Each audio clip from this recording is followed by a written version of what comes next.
খোলুমখা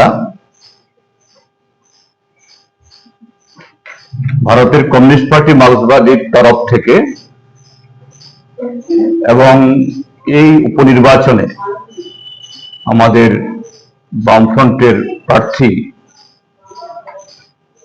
আমাদের আপনাদের সকলের পরিচিত অমিতাভ দত্তের তরফ থেকেও আপনাদের সকলকে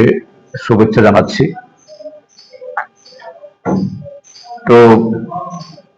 এই যে নির্বাচন সামনে আগামী 9 তারিখে এপ্রিলে হতে যাচ্ছে, যদিও এটা মাত্র একটা কেন্দ্রের উপনির্বাচন, এই নির্বাচনের ফলাফলে আমাদের বর্তমান ত্রিপুরাজ্যের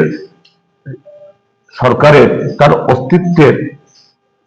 কোনো ধরনের অর্থাৎ সংখ্যাতত্ত্বের ভিত্তিতে কোনো প্রভাব ফেলবে না। কিন্তু তারপরও আমাদের পার্টি আমরা মনে করছি যে এই নির্বাচনের ফলাফলে ত্রিপুরাজ্যের রাজনৈতিক, অর্থনৈতিক বা সামাজিক যে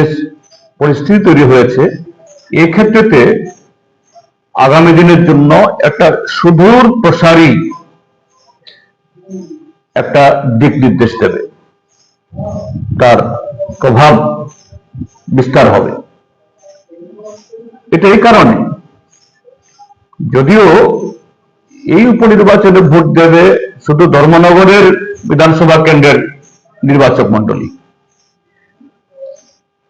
কিন্তু সারা ত্রিপুরাজ্যের মানুষ গত 8 বছরে যে একটা অস্বস্তিকর পরিবেশের মধ্য দিয়ে আছে, যে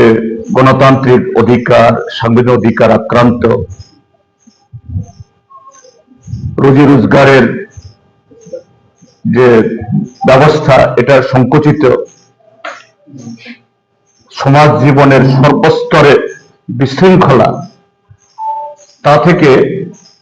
এই ধর্মনগর মহকুমা, ধর্মনগর শহর ত্রিপুরাজ্যের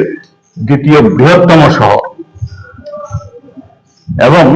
বাণিজ্যিক দিক থেকে খুবই গুরুত্বপূর্ণ আমাদের প্রবেশদ্বার, গত 8টা বছর এটা যেন একটা আতঙ্ক নগরীতে পরিণত হয়েছিল। এই নির্বাচক মন্ডলী তারা এই উপনির্বাচনে এই বিগত কদিন, আজকে আমি আমাদের কর্মী মিটিং করেছি, সেখানে আমাদের প্রার্থীর অভিজ্ঞতা, বিগত কদিন তিনি ঘরে ঘরে গেছেন, কর্মীদের অভিজ্ঞতা মানুষের সাথে সংযোগ স্থাপন করেছেন। সেখানে যে সমস্ত যে ভোটাররা বা বিভিন্ন পাড়া যেখানে বিগত 8 বছরে নানা কারণে ওইসব জায়গাতে আমাদের যাওয়ার যে